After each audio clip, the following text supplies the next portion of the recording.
The following program presents principles designed to promote good health and is not intended to take the place of personalized professional care. The opinions and ideas expressed are those of the speaker. Viewers are encouraged to draw their own conclusions about the information presented.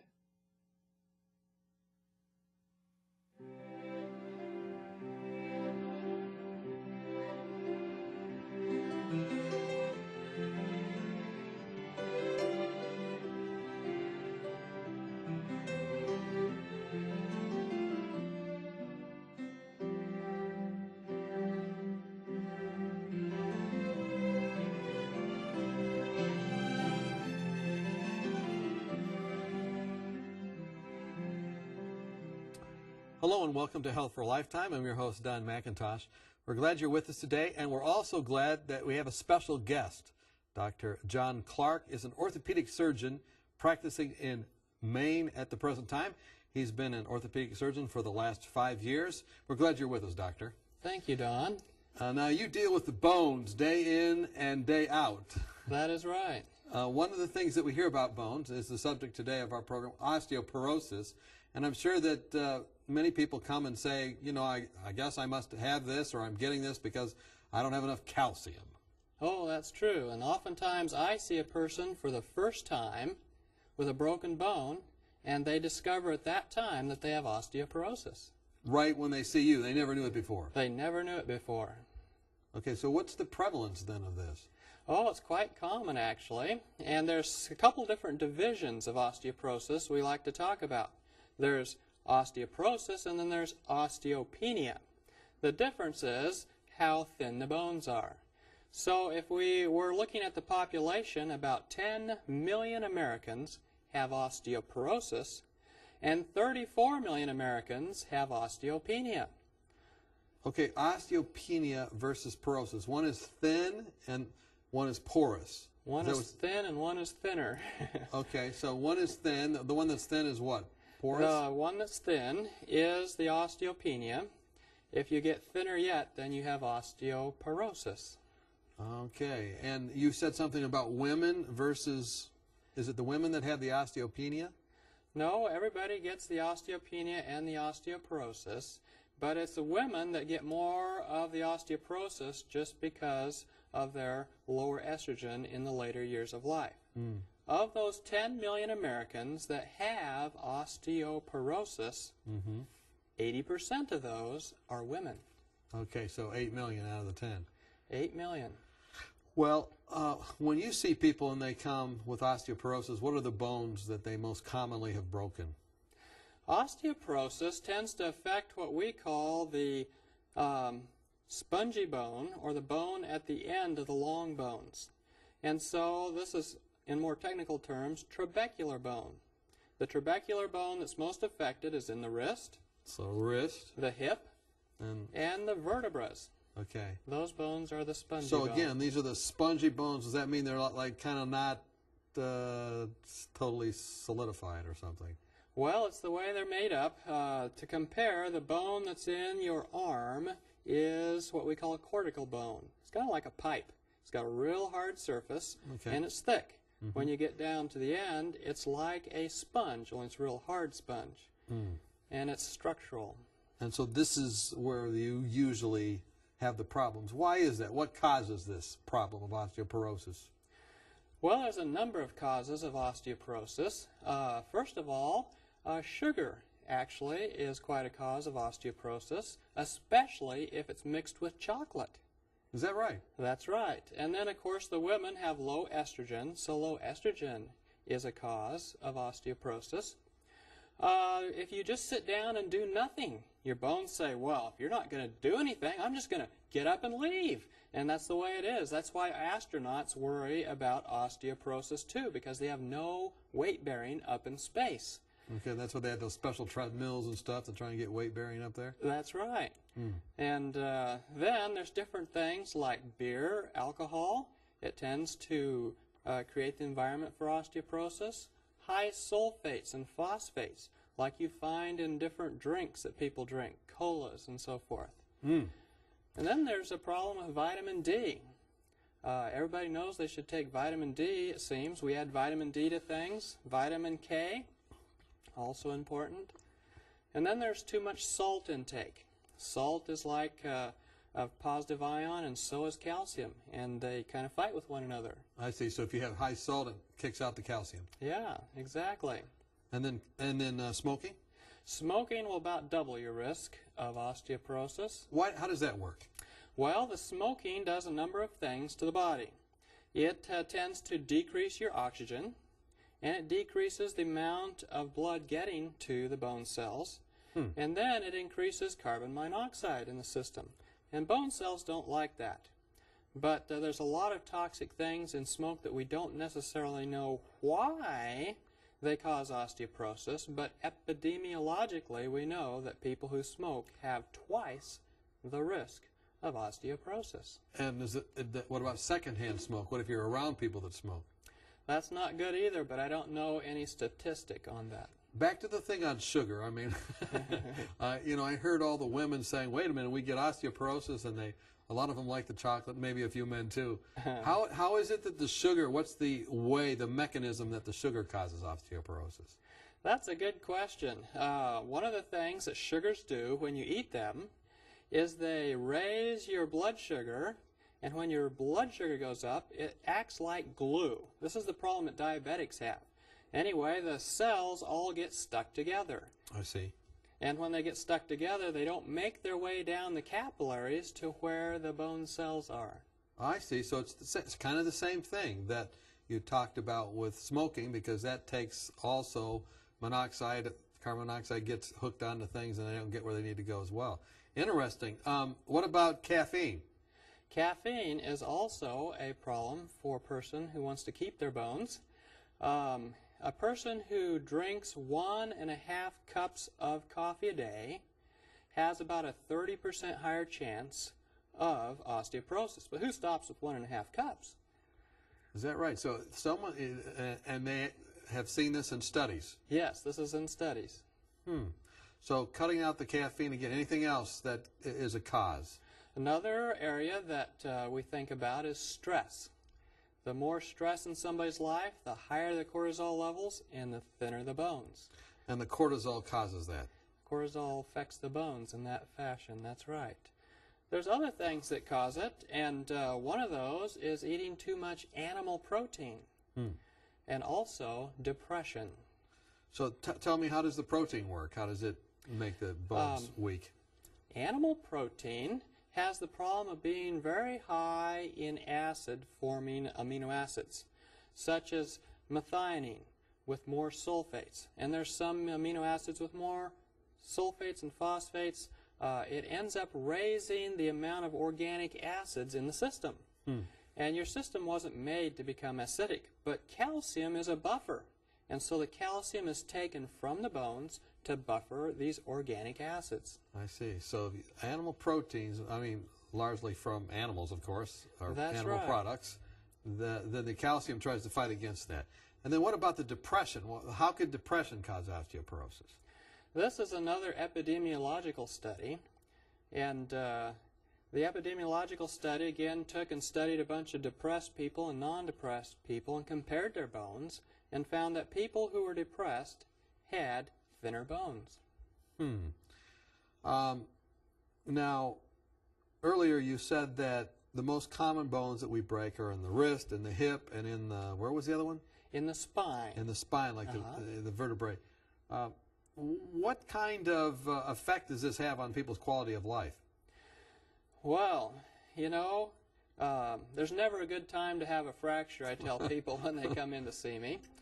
But for the spine, on a scale that they've studied to see what quality of life people have, they say that a spine fracture reduces the quality of life by 20%. But a hip fracture reduces it by 50%. And this is in the first year after having the fracture. Hip fractures are devastating. I mean, they're bad. When you get a hip fracture, you can't walk.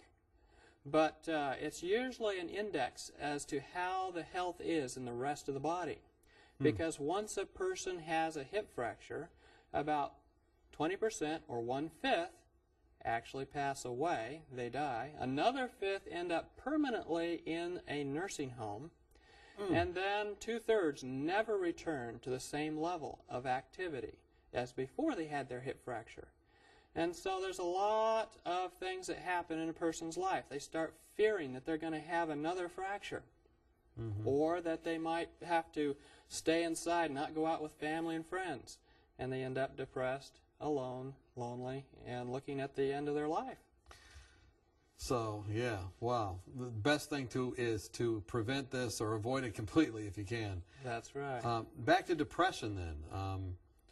Depression, you said, you know, there's a relationship between people who are depressed, and I can kind of understand it now based on what you said.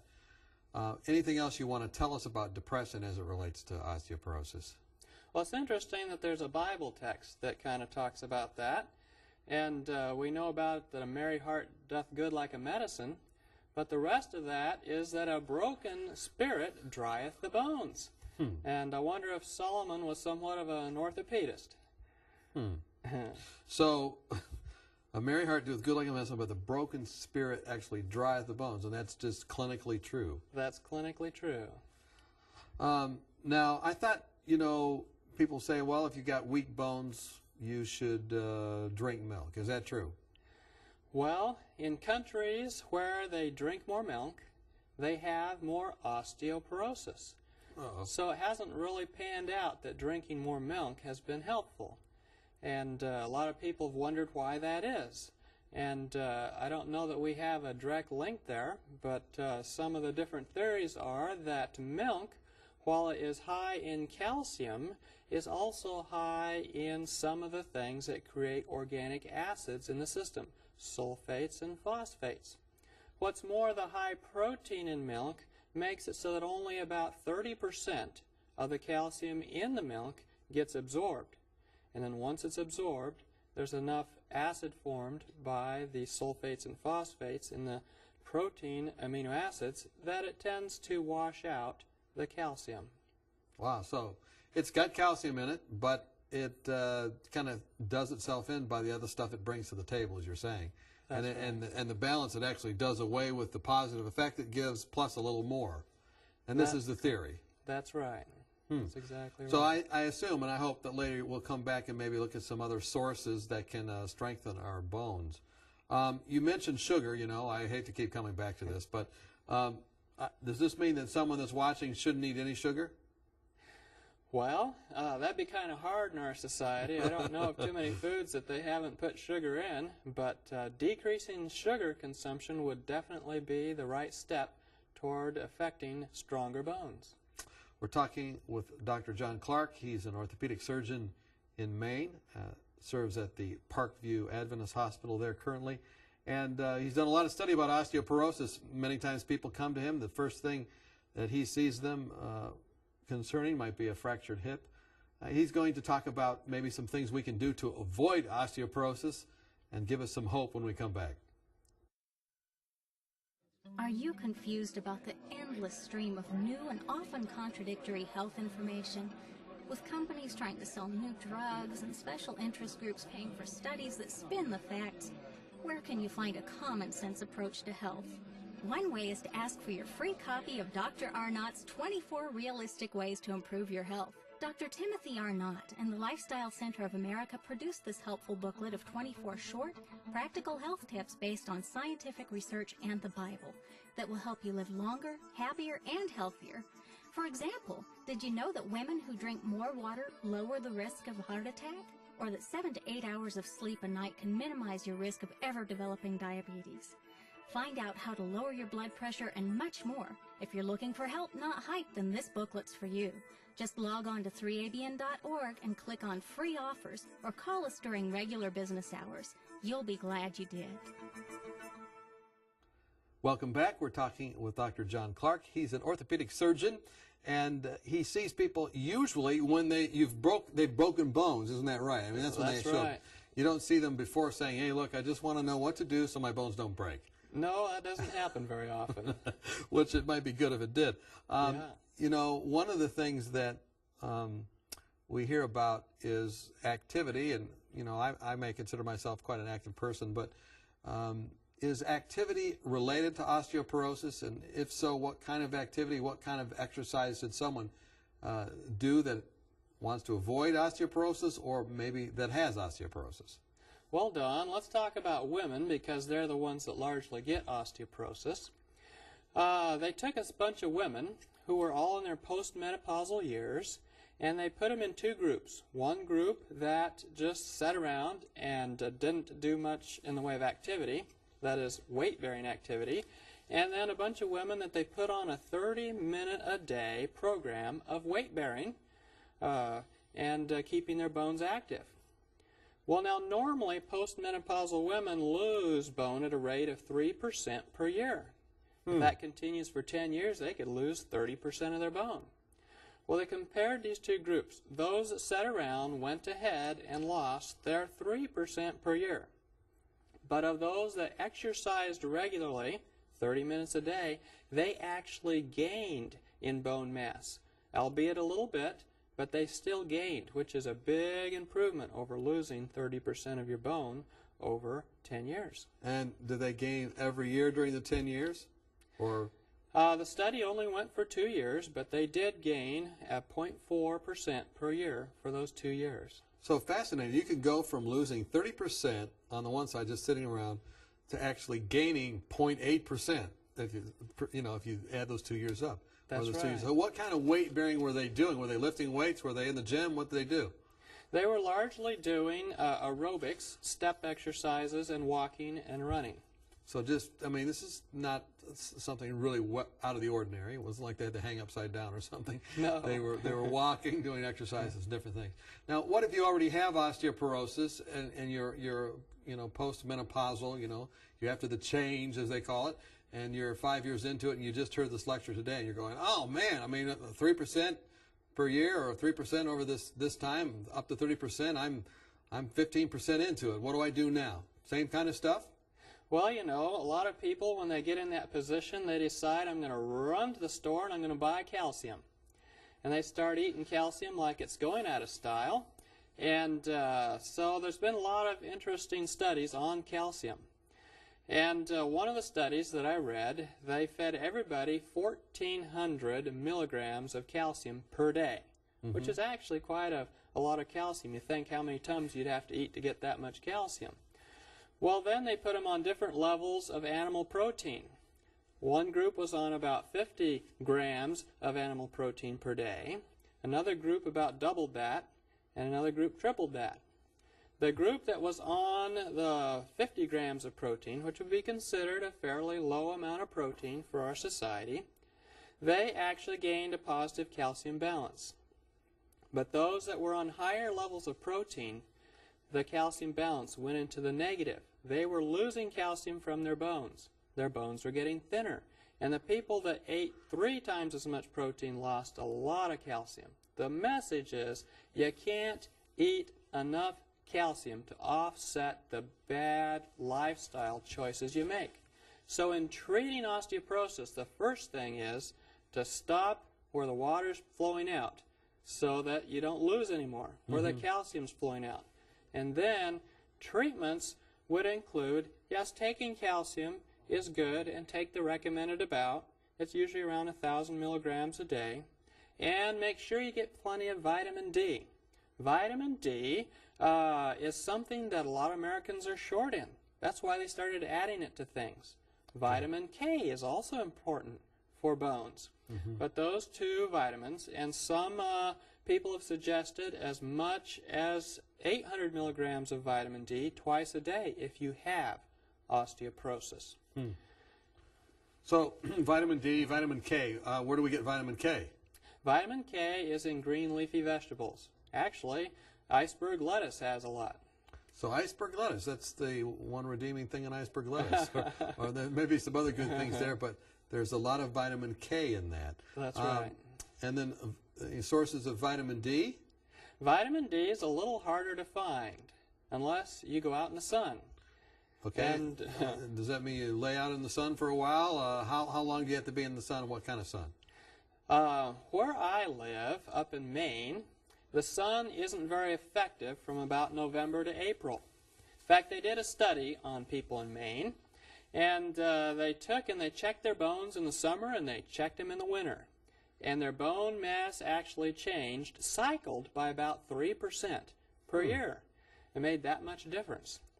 But if you're out in the sun about 15 minutes per day, then you can get enough sun to build up your vitamin D stores. That 15 minutes doesn't necessarily have to be totally naked out in front of the sun. Just make sure your arms and your face get the sun, and that you don't have too much. If you put on too much sunblock lotion, you can actually cut out the vitamin D effect too. But then if you don't have it on, you could get skin cancer, so you're kind of caught. You're kind of caught there, huh? Well, you don't want to spend too much time out in the sun, and most of the skin cancer comes about from people who got too much sun or sunburn before the age of, say, 6 or 12. Okay, so it's not use moderation, but don't stay out of the sun because you need the vitamin D. You talked about, so if I go out on my boat, I'm fishing, over the weekend and different things, my arms are all red, and they look pretty good. The rest of me is kind of still white and whatnot. I've got enough vitamin D then. You sure did. You Okay. sure do. Great. What about caffeinated beverages? You talked about that a little bit, but I want to come back to that. Maybe some people are dozing in the program now. They're reaching for their caffeinated drink. Why shouldn't they reach for that again? Caffeine in these drinks is often also associated with phosphoric acid. Read your label on your cola. It often has phosphoric acid in there. Phosphoric acid is a strong acid that needs to be buffered in order to be taken out of your system. The buffer is calcium. Phosphorus and calcium bind together to go out of the system. So calcium, when you take it alone? It's just raw calcium in a pill form, or is there anything else that has to be with it so it sticks in your body?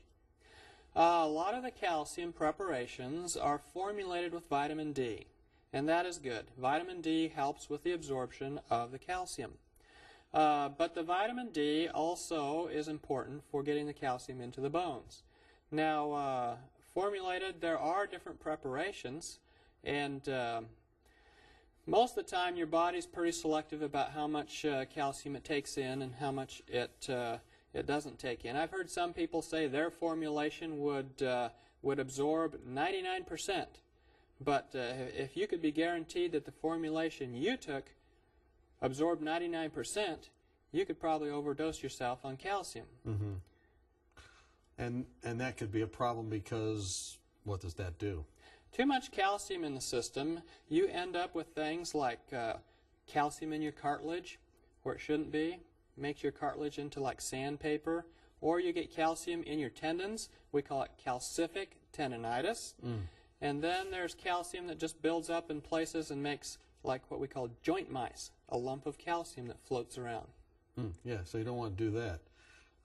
So the high-protein diet's probably not something good for someone that's got osteoporosis. That's right, and we might put up our graphic now. Okay. We have a graphic showing where they compared different countries across the world. And the countries, across the bottom, we have how much animal protein in grams the people took in.